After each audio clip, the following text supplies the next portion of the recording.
We are going to discuss the last two chapters of the broiler part of our course or syllabus. Then we need to start again for the layer part. So today we will just cover 50%, around 50% of our syllabus. The biosecurity in broiler farm. This chapter consists of two topics. One is the general prevention rules or guidelines for biosecurity, and the second one is vaccination program and other control measures to ensure biosecurity. Biosecurity Bangla হচ্ছে জৈব নিরাপত্তা.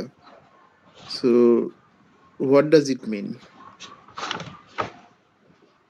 It refers to measures taken to protect a poultry flock from infectious diseases.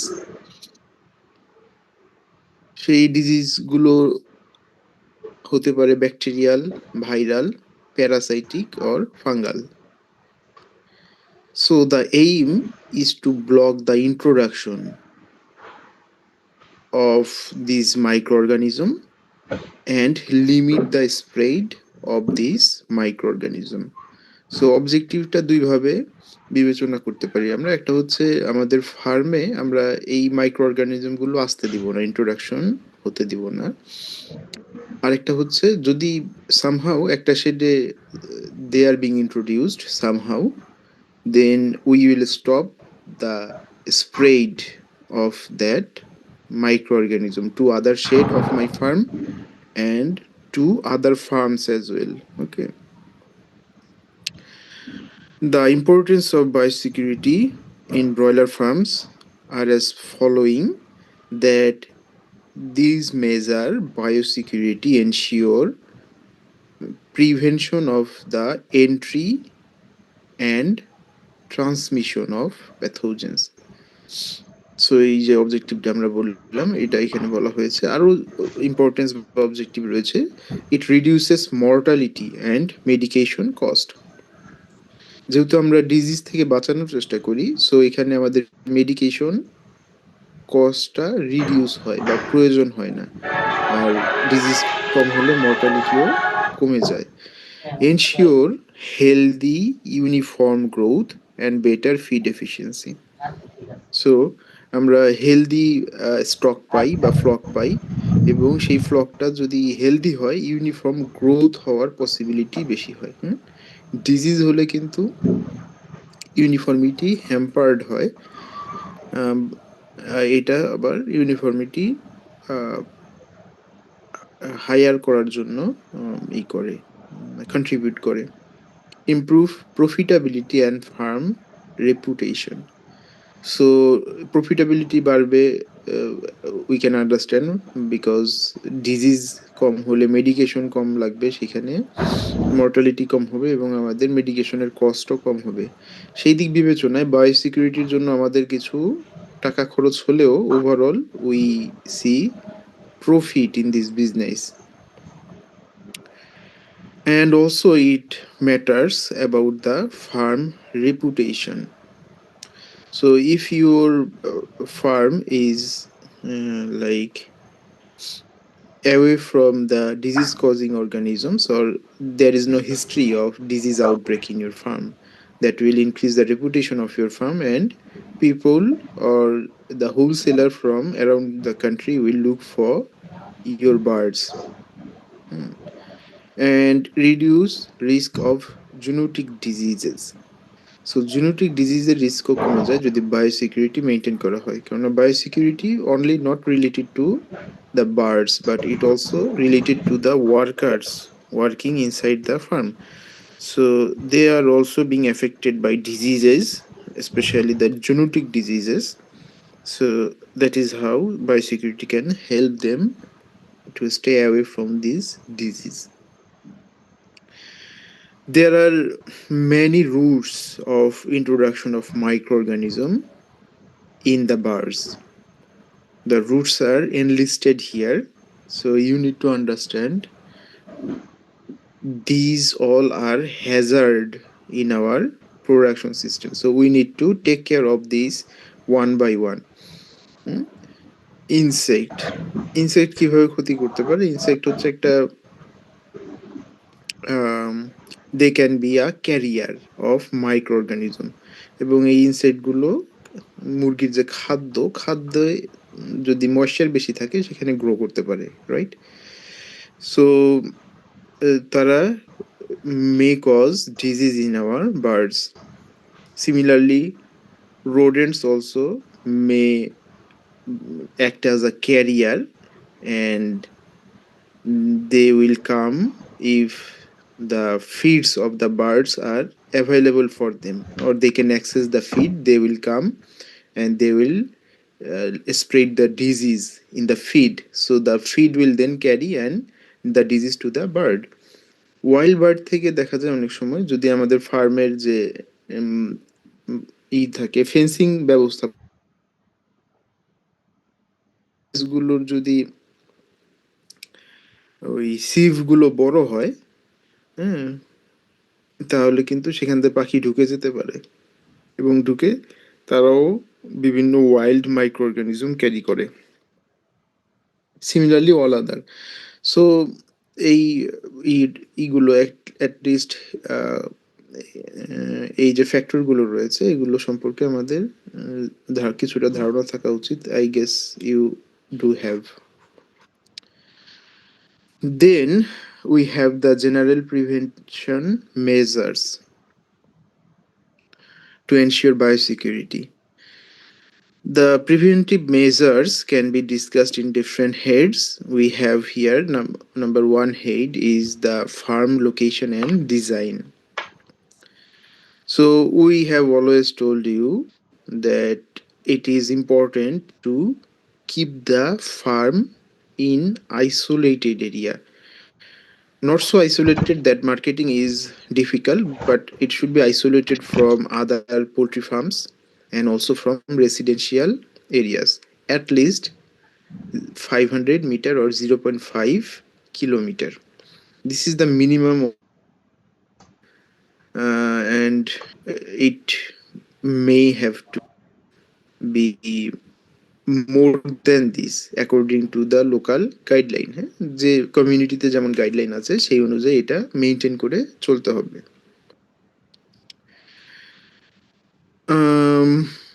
Also, we have to provide controlled entry points of the farm. So it is better to keep one main gate in of our farm. একটা main gate হলে সেখানে মানুষের যে entry এটাকে control করা সহজ হবে। But if there are several gates or pocket gates, so different people may intervene or come through, right? So একটা গেট হলে ভালো। তবে অনেক ফার্মেই দেখা যায় যে যদি এস্টাবলিশ ফার্ম হয় এবং দুই পাশে দুইটা গেট রাখা যায়, that also helps in different activities. কিন্তু সেই ক্ষেত্রেও we need to control the entry of visitors. Design with proper drainage. So আমাদের ড্রেনেজটা প্রপার হতে হবে। এই জন্য ওয়াটার স্ট্যাগনেশন যাতে না হয়, এই জন্য আমরা ড্রেনেজ সিস্টেম দিয়ে থাকি। সো এই জন্য প্রেফার করা হয় যে আমাদের ফার্মগুলো এগুলো নিচু জমিতে হবে না যেখানে পানি জমে যায়। হ্যাঁ, maintain separate house for different age groups. So if we have different broilers of different age group, ধরো যে এই সপ্তাহে আমরা 5,000 ব্রয়লারের চিক ফার্মে এনেছি, কিন্তু আগে 2 সপ্তাহ আগে আরো 5,000 আনা ছিল। সো এই যে ডিফারেন্ট এজ গ্রুপ এদেরকে সেপারেট হাউস দিতে হবে, এক হাউসে রাখা যাবে না।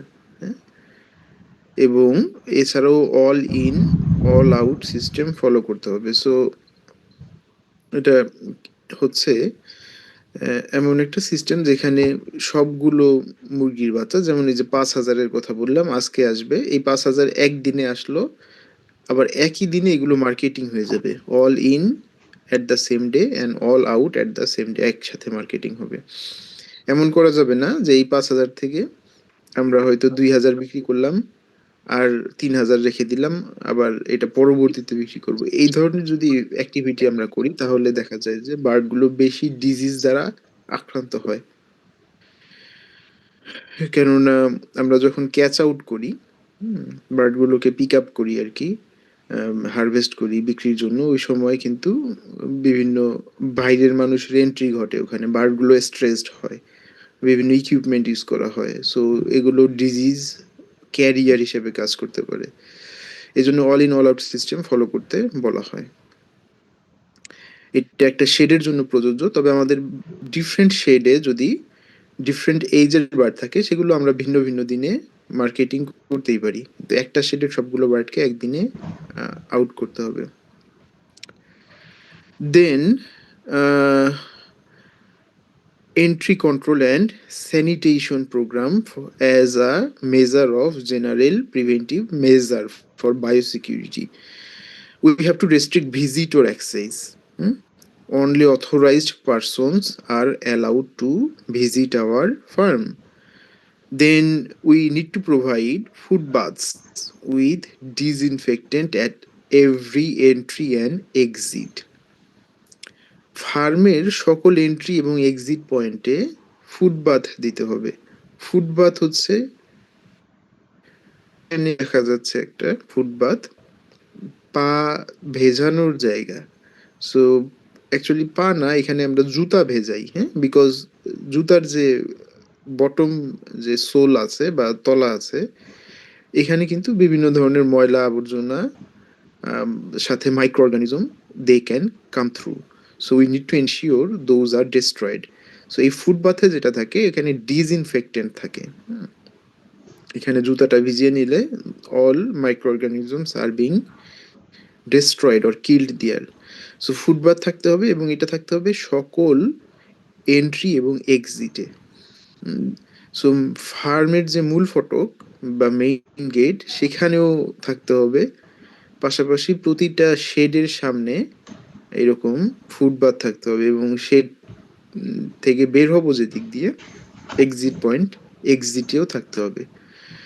এন্ট্রিতে থাকার উদ্দেশ্য হচ্ছে আমরা যাতে মাইক্রো অর্গানিজম নিয়ে না ঢুকি শেডের ভেতরে, আর এক্সিটে থাকার উদ্দেশ্য হচ্ছে শেডের ভেতর থেকে যে মাইক্রো অর্গানিজমগুলো আছে সেগুলো যাতে আবার আমাদের জুতায় করে সেটা বাইরে বের না হয়।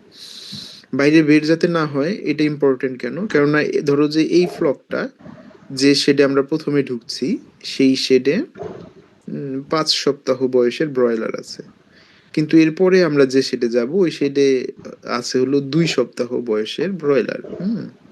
সো ওগুলো রিলেটিভলি নিউ বার্ড অথবা কম এজের বার্ড। কম এজের বার্ডের যে সমস্যা সেটা হচ্ছে তারা কিন্তু অনেক মাইক্রো অর্গানিজমের সংস্পর্শে এখনো আসেনি, যেটা 5 সপ্তাহ বয়সের বার্ডগুলো অলরেডি আসছে, এবং তারা ওগুলো 5 সপ্তাহ বয়সে ওই মাইক্রো অর্গানিজমগুলো হয়তো সহ্য করতে পারছে, বা দে ক্যান উইথ স্ট্যান্ড। কিন্তু 2 সপ্তাহ বা 1 সপ্তাহের বাচ্চাগুলো ওই মাইক্রো অর্গানিজম উইথস্ট্যান্ড করতে পারবে না, বা ওটা তাদের সহ্য ক্ষমতার বাইরে। So that will affect their health or may cause mortality as well. এই জন্য এক্সিট পয়েন্টও আমাদের ফুটবাথ প্রয়োজন। use clean clothing and footwear inside the poultry house. So poultry হাউসে আমাদের ফুটওয়্যার এবং ক্লোদিং এগুলো পরিষ্কার হতে হবে। Worker should shower or wash hands and their boots before entering into the shed. Maintain visitor logbook for traceability. হ্যাঁ, so এই সব বিষয়গুলো আমাদের খেয়াল রাখতে হবে। এখানে একটা জেনারেল প্রোডাকশন সিস্টেমে একজন স্টেক হোল্ডার অথবা একজন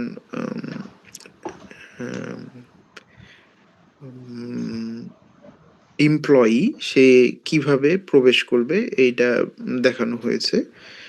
সো এখানে প্রথমেই ফুটবাথে এসে জুতাটা ডিপ করতে হয়, এরপরে এই জুতাটা খুলে রাখতে হবে, খুলে রেখে তারপরে এই জোনটাকে 2টা জোনে ভাগ করা যেতে পারে। ডার্টি জোন, যেখানে সে জুতা খুলবে, হয়তো জুতা রাখবে।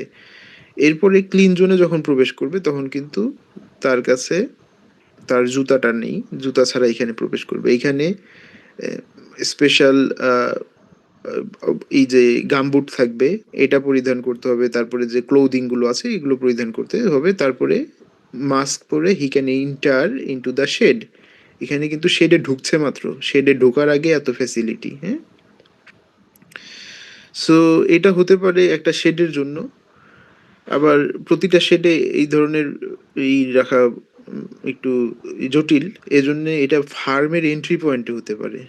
হুম, ফার্মের এন্ট্রি পয়েন্টে। এখন আমরা ফার্মে এই গেট আপে ঢুকলাম। এই গেট আপে ঢোকার পরে এরপরে আবার প্রতিটা শেডে যখন যাব, সব শেডের সামনে কিন্তু ফুটবাথ আছে। কাজে এই জুতা আমরা ডিপ করে তারপর ঢুকবো, কাজ করব, অন্য গেট দিয়ে বের হয়ে যাব, এবং সেখানে আবার ফুটবাথ থাকবে, সেখানে আবার পা ভিজিয়ে বের হয়ে যেতে হবে। এখানে হ্যান্ড স্যানিটাইজার থাকতে হবে।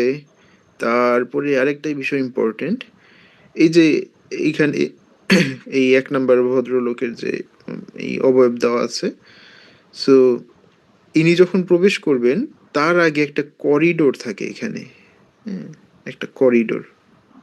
সো এই করিডোরে যেটা হয় সেটা হচ্ছে ডিসইনফেক্টেন্ট অথবা আল্ট্রাভায়োলেট রে স্প্রে হয় এখানে, ডিসইনফেক্টেন্ট অথবা আল্ট্রাভায়োলেট রে দেওয়া হয়, যার ফলে তার এই এক্সটার্নাল বডিতে অথবা তার যে ক্লোদিং, এখানে মাইক্রো অর্গানিজম যেগুলো থাকে এগুলো ডিস্ট্রাকশন হয় বা ডিস্ট্রয় হয়।